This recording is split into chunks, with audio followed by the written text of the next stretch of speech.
쓴 제목은 지상시민권, 하늘시민권이라는 제목입니다. 지상에도 시민권이 있고 하늘에도 시민권이 있다는 얘기죠. 2009년도에 영화가 한 편이 나오는데 챈스 일병의 귀환이라는 영화입니다. 올려주시겠습니다.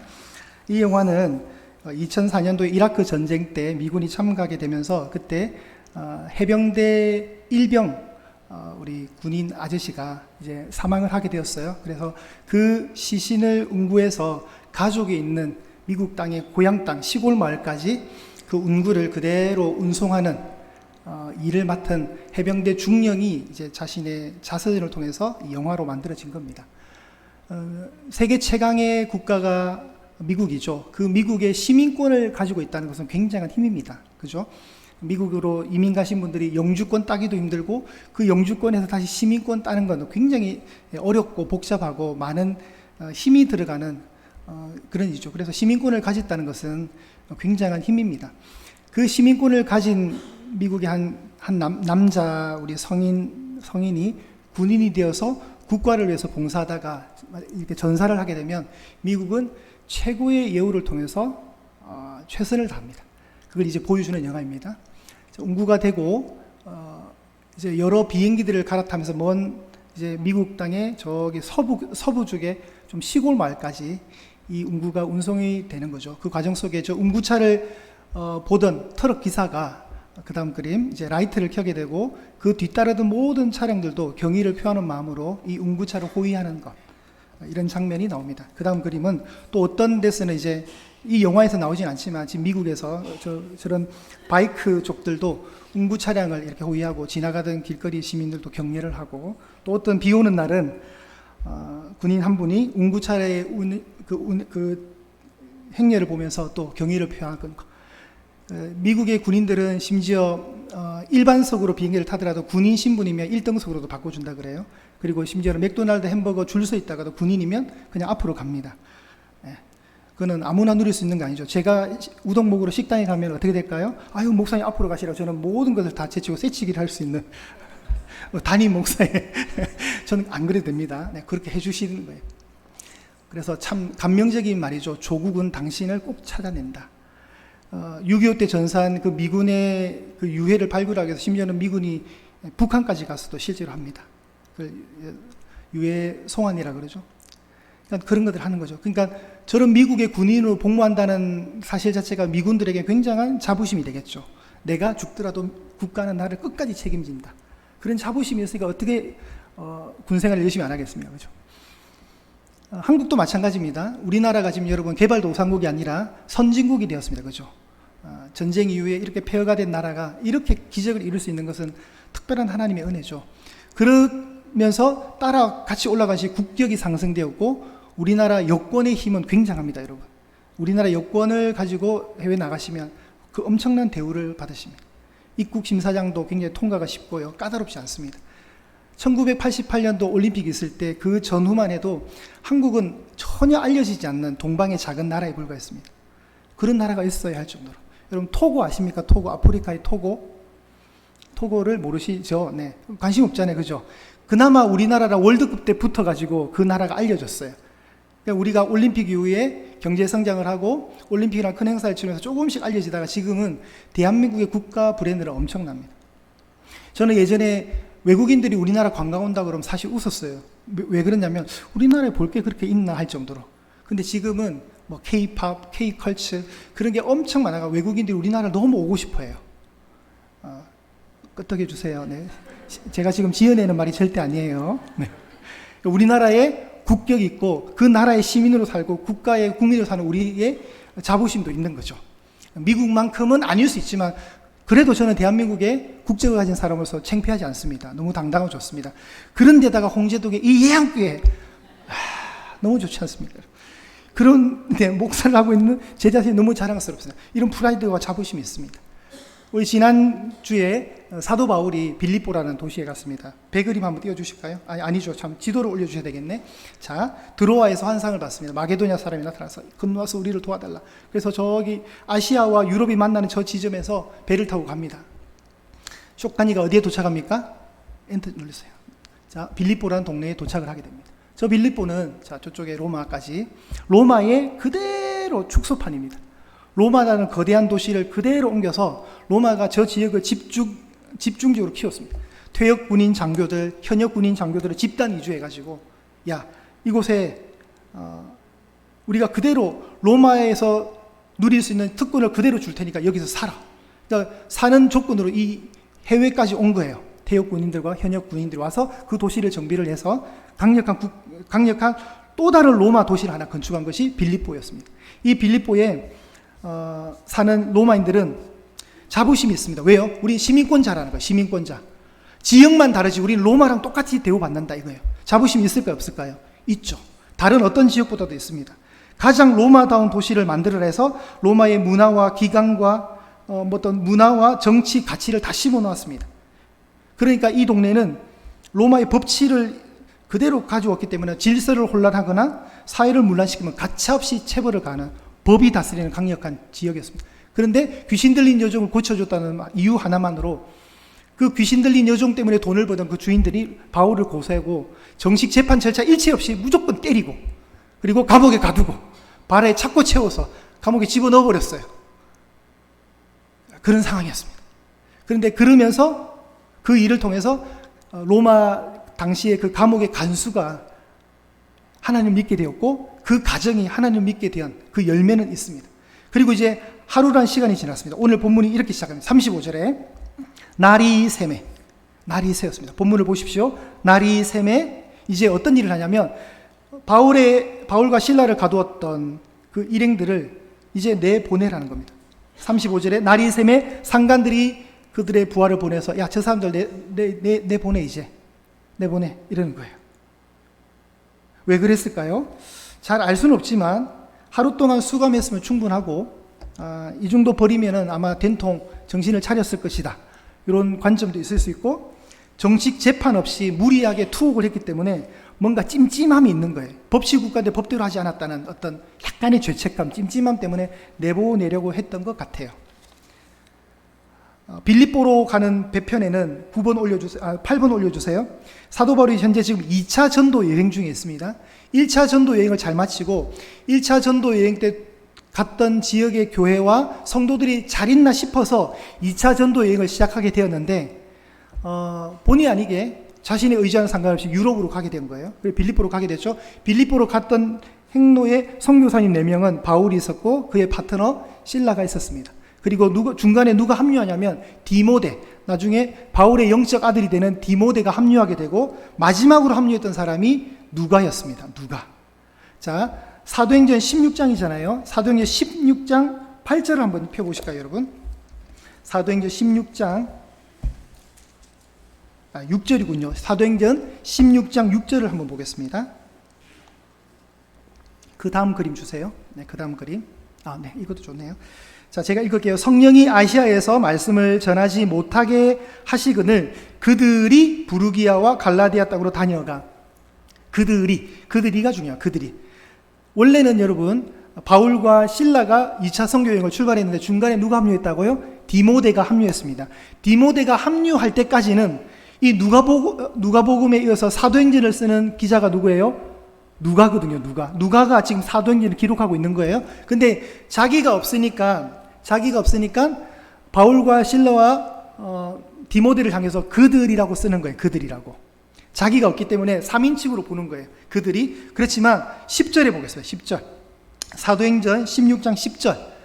성경 보시면 바울이 그 환상을 보았을 때 우리가 곧 마게도냐를 떠나기를 힘쓰니 요때 여러분 우리가가 왜 우리가가 되냐면 조용히 3명의 선교사에서 누가가 싹 합류하는 바람에 4명이 된 거예요. 4명이 되니까 이제 시점이 그들이 아니라 3인칭이 아니라 1인칭이 된 거예요. 1인칭. 이제 우리 이야기예요. 우리 이야기. 누가가 들어왔기 때문에. 누가가 누가복음을 기록하고 있으니까 자신의 이야기니까 자기가 들어온 거예요. 우리가 들어왔어요.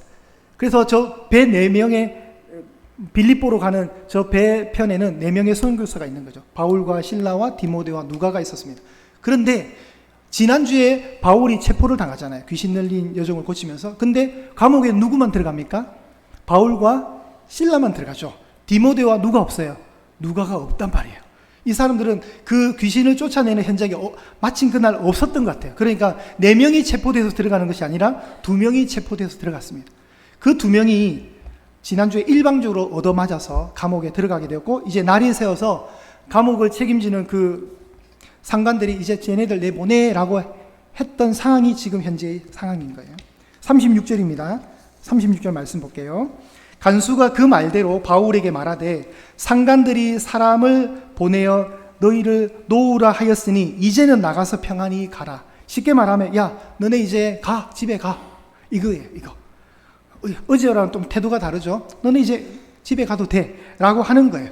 그럴 때 아주 중요한 말을 사도 바울이 합니다. 37절입니다. 합독해 볼게요. 시작. 바울이 이르되 로마 사람인 우리를 죄도 정하지 아니하고 공중 앞에서 때리고 옥에 가두었다가 이제는 가만히 내보내고자 하느냐? 아니라 그들이 친히 와서 우리를 데리고 나가야 하리라 한데. 여러분, 사도 바울이 뭐라고요? 어떤 사람이라고요? 로마 시민권자라는 거예요. 로마 시민권자. 로마 시민권자래요. 사도 바울은 사도행전에 보면 나는 나면서부터 로마 시민권자라고 얘기하거든요. 나는 나면서부터. 로마 시민권자이기 때문에 어느 정도의 특권을 가질 수 있냐면, 여러분 말씀을 하나 보겠습니다. 사도행전 23장 23절 목사님 올려주십시오. 사도행전 23장 23절에 사도 바울이 예루살렘에 있다가 가이사랴로 가게 돼요. 왜 가게 되냐면 벨릭스 총독에게 자신을 항소하기 위해서 가는 거예요. 근데 바울이 너무 미웠던 유대인들이 40명이나 금식하면서 바울을 죽이기 전에 우리 밥 먹지 않는 자라고 이게 테러 조직이 40명이 결속이 돼요. 그 정보를 알게 된 로마 백부장이 이 큰일 났다, 이거 바울이 죽겠다 싶어서 바울을 예루살렘으로부터 가이사랴까지 꽤 먼 길을 호송하기 위해서 로마 군사를 이렇게 호위병으로 쓰거든요. 몇 명을 쓰게 됐을까요? 자, 보병. 자, 육군입니다. 보병이 몇 명? 200명. 기마병, 말을 타는 기병이 70명. 창을 가지고 있는 창병이 200명. 도합 몇 명요? 470명이 로마 시민권자인 바울을 보호하기 위해서 동원이 되는 거예요. 너무 지나칠 정도로. 그러니까 여러분, 로마 시민권에 힘이 있어요, 없어요? 있는 거예요. 로마 시민권자가 받는 이 혜택이 엄청난 거예요. 사도 바울이 나중에 로마 가잖아요. 왜요? 바울이 가이사 황제에게 상소하기 위해서 간단 말이에요. 아무나 황제를 만날 수 없는데 로마 시민권자니까 자기의 억울함을 변호하기 위해서 상소할 수 있는 거예요. 황제에게. 엄청난 특권이죠, 여러분. 그런 특권을 가진 사도 바울이 로마 시민권자였는데, 다시 37절 보시면 바울이 이렇게 말하죠. 로마 사람인 우리를 죄도 정하지 않고 공중 앞에서 때리고 옥에 가두었느냐, 이렇게 항변하는 거예요 지금. 근데 요때 그러면 또 알 수 있는 게 뭐냐면 로마 사람인 우리를, 요때 우리는 누구예요? 감옥에 갇혔던 바울과 그의 선교 파트너 실라잖아요. 그러니까 바울도 로마 시민권자고 누구도요? 실라도 로마 시민권자예요. 이 두 사람이 로마 시민권자였는데도 정식 재판과 절차 없이 우선 어제 얻어맞은 거예요. 막 얻어맞고 막 감옥에 갇히고 발에 착고 차면서 억울하게 일을 당한 거예요. 만약에 그 사람들이 사도 바울이 로마 사람이었다면 절대로 안 그랬을 건데 유대인인 줄 알고 함부로 그냥 가혹하게 했던 거예요. 그냥 실수한 거죠. 근데 사도 바울이 어제 그 얘기를 하지 왜 안 했냐 이거예요. 어제 얘기했으면 안 맞을 거 아니에요. 그죠? 그렇지 않아요, 여러분? 막 때릴 때, 야, 왜 때려? 우리 로마 사람이야! 이렇게 큰 소리 한번 외쳤으면 때리다가도 멈췄을 건데, 막 때릴 때 다 얻어맞은 거예요. 우리 지난주 많이 친 후에라는 얘기 나왔잖아요. 많이 얻어맞았어요. 아마 얼굴 막 다 터지고 막. 그 감옥에 갔죠? 또 감옥도 하옥이라 제일 깊은 감옥에 갔죠. 범죄자만 다루는. 그 감옥에 또 하룻밤 지냈잖아요. 그러니까 이 억울한 일을 당할 때 미리 얘기하면 되는데 사도 바울이 그냥 묵묵하게 그 상황을 아무런 자신의 변호 없이 다 받아들인 거죠. 그리고 이제 날이 새었고 이제 나가라 하니까 이제 사도 바울이 약간의 오기가 생긴 것 같아요. 여러분, 손님들, 식당 주인 입장에서 이런 손님은 진상이라 그래, 진상. 나가라면 그냥 나가면 되는데 아니야, 주인이 와서 사과해, 뭐 이런 거잖아요 지금. 그런 상황. 로마 사람이란 말을 탁 내뱉는 순간 로마 사람, 이 부하들이 이거 큰일 났다 싶었던 거예요. 38절 보십시오. 부하들이 이 말을 상관들에게 보고하는 거예요. 그들이 어떤 사람이라고요? 로마 사람이랍니다. 큰일 났어요. 큰일 났어요. 저 사람도 로마 사람이래요. 그러면서 끝에 두려워했대요. 실수한 거죠. 로마 법에 의하면 정식으로 재판을 걸고 서로 변호할 수 있는 기회를 주고 이렇게 해야 되는데 묻지도 따지도 않고 묻지마 폭행을 가하면서 유대인인 줄 알고 함부로 대했대요. 그 얘기가 이제 흘러나왔으니 두려웠겠죠. 두려웠습니다. 그런데 그리고 39절에 그들이 와서 조용히 권합니다. 어제 없던 일로 합시다. 이러면서 이 성을 떠나라고, 빌립보 성을 조용히 떠나라고 청했다는 거죠. 자, 우리가 여기서 다시 사도 바울은 왜 어제 자기가 로마 사람인 걸 말하지 않았을까요? 어제 말했어야 되는데. 여러분, 한 번씩 우리도 그럴 때가 있잖아요. 내가 내 스스로 내 어떤 말을 말해야 될 때 놓칠 때가 있잖아요. 그리고 막 흐름에 그냥 흘러갈 때가 있어요. 그리고 후회할 때가 있어요. 그때 내가 말했어야 되는데 라고 할 때가 있어요. 사도 바울도 어떤 의미인지는 모르겠지만 자신의 정당한 권리를 말하지 않는 것은 어떤 면에서는 하나님이 그렇게 하셨을 수도 있고, 그죠? 뭔가 생각이 있기 때문에 안 할 수도 있습니다. 그런데 이 낯선 땅 빌립보에 회당도 없던 이 낯선 곳에 와서 일방적으로 그런 억울한 일을 당할 때는 뭔가의 이유가 있었겠죠. 그러나 확실한 것은 사도 바울이 그런 억울함 때문에 결실은 있었거든요. 사도 바울이 얻어맞고 감옥에 갇혔기 때문에 대신 얻은 수확은 뭐죠? 빌립보의 간수와 그의 가족들이 예수님을 믿게 되었다는 거예요. 할렐루야. 그냥 아무런 열매 없는 허무한 일이 아니라 사도 바울의 그런 고통의 대가, 박해의 대가는 한 영혼의 구원과 그 가정의 구원이 있었습니다. 대신. 그렇다면 그 일은 해볼만 한 거 아닐까요, 여러분? 그죠? 조금은 불편하지만 한 영혼이, 한 가정이 예수님 믿을 수 있다면 사도 바울의 이런 억울함도 박해도 받을 수 있는 거죠. 당사자는 힘들 수 있지만 그러나 열매가 없지는 않았습니다. 귀한 열매가 있었습니다. 그리고 40절에 두 사람 누굽니까? 바울과 실라가 이제 옥에서 나옵니다. 그리고 어느 집으로 갈까요? 빌립보의 첫 선교의 열매, 전도의 열매인 루디아 집으로 갑니다. 우리가 다루지 않았지만 루디아가 먼저 예수님 믿게 되었거든요. 루디아 가정이 복음을 받아들였고 이제 빌립보 교회의 첫 교인이 되었습니다. 첫 성도. 그리고 아마도 이 집에는 누가 있었을까요? 귀신 들렸다가 바울에 의해서 깨끗함을 받은 그 여종도 아마 있지 않았을까라는 추측을 할 수 있습니다. 루디아 집에 들어가니까 형제들이 있었습니다. 믿음의 형제들이죠. 특히 이제 디모데와 누가도 있었을 겁니다, 아마.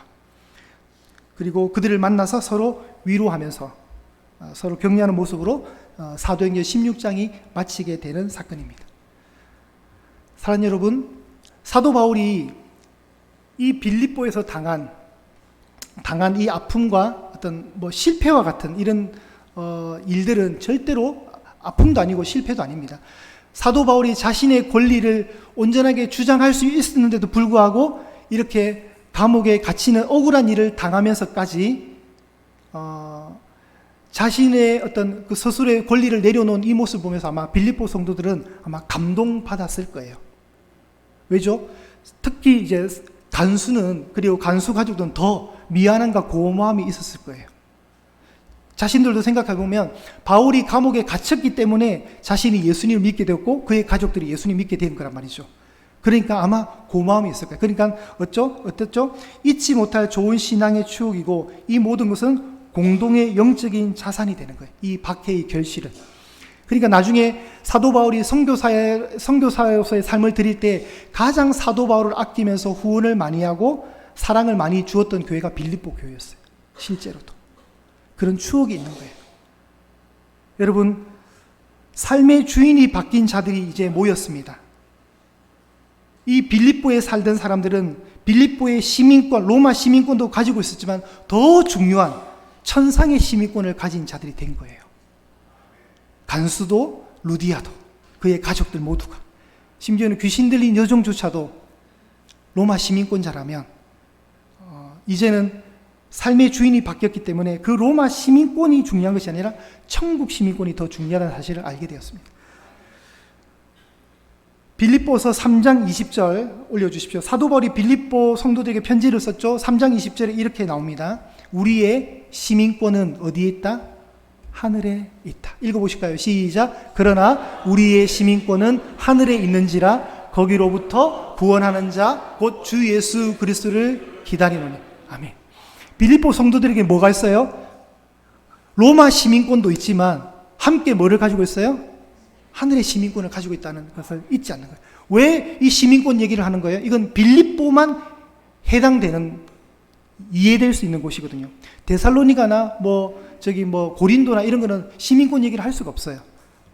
빌립보만 이해할 수 있는, 빌립보 성도들에게 이 시민권을 얘기하면 딱 알아듣는 거예요. 그래서 성도인 우리에게 정체성이 있는 거예요. 우리에게 두 가지의 시민권이 있습니다, 여러분. 대한민국 국민으로서의 시민권, 지상의 시민권이 있고, 예수님을 믿기 때문에 우리의 시민권이 또 어디에 있습니까? 하늘에 있다는 거예요. 여러분, 그래서 여러분은 두 개의 시민권이 있습니다. 감사해죠. 여러분, 많이 가지는 거 좋은 거거든요. 그죠? 한 개보다 두 개가 좋잖아요. 그죠? 우리 두 개 가지고 있다니까요. 두 개를 가지고 있습니다. 누가복음 10장에 보면 예수님이 70명의 전도인을 파송하는데 70명들이 전도를 하고 너무 좋은 거예요. 사탄이 막 무기력해지고 번개가 툭 떨어지듯이 그런 일들이 일어나요. 그때 예수님이 이렇게 말씀하십니다. 우리 누가복음 10장 올려주실까요? 12페이지에 PPT 화면에 있습니다. 자, 한번 읽어볼게요. 17절입니다. 시작. 70인이 기뻐하며 돌아와 이르되 주여 주의 이름이면 귀신들도 우리에게 항복하더이다. 예수께서 이르시되 사탄이 하늘로부터 번개같이 떨어지는 것을 내가 보았노라. 아멘. 여러분, 이 사건은 이거예요. 70인이 전도하니까 예수님 때문에 귀신들이 다 항복하고, 그때 또 예수님은 번개가 하늘로부터 떨어지는 것까지 보신 거예요. 뭐죠? 영적 어두운 세력들이, 영적인 어두운 세력이 무기력해졌다는 거예요. 예수 그리스도의 이름 앞에 항복했다는 거예요. 그런데 중요한 것은 10절에, 20절에 예수님이 이렇게 얘기하는 거예요. 그러나, 읽어보세요. 시작. 그러나 귀신들이 너희에게 항복하는 것으로 기뻐하지 말고 너희 이름이 하늘에 기록된 것으로 기뻐하라 하시니라. 아멘. 여러분의 이름이 하늘에 있대요. 예수 믿는 자들이 하늘에 이름이 있대요. 이 이름이 뭐예요? 시민권자니까 이름이 있겠죠. 그죠? 자, 빌립보서 4장 3절입니다. 이렇게 얘기하죠. 나의 동역자들을 도우라. 그 이름들이 어디 있다고요? 생명책에. 그게 하늘에 있는 이름이에요. 생명책. 그 생명책이 계시록에는 어린 양의 생명책이라고 더 구체적으로 나와요. 오직 어린 양의 생명책에 기록된 자들만 들어가리라. 어디로요? 천국으로. 천국으로. 이거 시민권. 하나님의 어린 양의 이름, 그 생명책에 우리 명단이 있는 거예요. 정령만. 얼마나 감격스러워요. 시민권. 그러니까 여러분, 미국 시민권이 없다 하더라도 여러분 괜찮아요. 부러워하지 마세요. 진짜 중요한 시민권은 하늘에 있는 거예요. 그 하늘에 있기 때문에 여러분이 뭘 가지셔야 된다? 자부심을 가지셔야 된다는 겁니다. 어떤 것도 비교될 수 없는 강력한 시민권. 생명책에 농명된 그 이름. 그 사실이 여러분의 지친 마음에 힘이 되시기를 소망합니다. 위축된 마음을 일으키는 능력이 될 수 있기를 소망합니다. 여러분, 다른 거 생각하지 마십시오. 내 소속이 어디인가? 소속의 문제입니다, 여러분. 크고 작음의 문제가 아니에요. 많이 가지냐 적게 가지냐 문제 아무 필요 없어요, 여러분. 다 관속에 들어가면 아무것도 없어요, 여러분. 못 가져가요, 여러분. 어디 소속이냐가 제일 중요합니다. 내 신분의 소속, 하늘에 있다. 여러분, 국가대표 선수들이 태극마크가 어디에 달려있습니까? 왼쪽 가슴에. 그러니까 이 사람들이 경기 앞두고 항상 치는 거예요. 자부심. 여러분의 시민권이 어디 있습니까? 여기 있어요, 여기. 치는 거예요. 그래서 세상 살다가 좀 힘들고 여러분, 뜻대로 안 되잖아요? 좌절 겪고, 왜 이 세상이 나를 호락호락하게 안 놔두지? 왜 내가 욕심 부리고 내가 소원했던 대로 안 되지? 그렇게 힘들 때마다 가슴을 치십시오. 시민권, 이렇게. 하늘에 있다. 땅을 보지 말자. 하늘에 있다는 거예요. 여러분, 돼지가 왜 구원을 못 받습니까? 돼지는 고개가 땅을 보게 됐어요. 땅. 왜 구원을 받지 못합니다? 우리가 사방에 우겨쌈을 당하더라도 고개를 드셔서 하늘을 보셔야 될 이유가 이곳에 있습니다. 한 주간 여러분 또 열심히 살아가십시오. 8월 달이 다 갔습니다. 8월이 빠르죠. 저는 더 빨라요, 여러분. 주일날 설교했는데 또 설교. 한지 얼마 되지도 않았는데 또 목요일부터 머리가 싹 아파옵니다. 막 스트레스가 오고요. 또 주일날 설교해. 그래서 제가 특히 오늘 같은 오후 예배 설교 때, 설교가 제가 아니거든요. 없으면 이 2부 예배 축도 딱 끝나면 기분이 너무 좋아요. 진짜요. 너무 좋아. 하나 해결했다. 그리고 월요일날 평안한 하루를 맞이합니다. 그러면서 이제 화요일부터 점점 목을 쪼여옵니다. 이렇게. 또 주일 설교해야 돼. 이러면서. 참 시간이 빨라요. 8월 금방. 제가 8개월간 저도 어떻게 살았는지 저도 기억이 안 날 정도로 그냥 슝 와버렸어요. 정말. 이제 9월, 10월, 11월 이제 넉 달 또 금방 성탄절 와요. 여러분 정신 바짝 차리셔야 돼요. 시간 너무 빨라요. 너무 빠르기 때문에 너무 빠른 시간 앞에 여러분 마음 빼앗기지 마시고 시민권을 생각하십시오. 속도를 늦추시면서 시민권. 그러면서 여러분의 정체성을 잘 해석하시기 바랍니다. 여러분 진짜 자부심은요, 로마 시민 자부심이 아니에요. 미국 시민권 아니에요. 아시겠죠? 진짜 시민권은 하늘에 있는 겁니다. 그 하늘 시민권에 내가 있음을 감사하고 감격하시면서 이 한 주도 씩씩하게 잘 살아가십시오.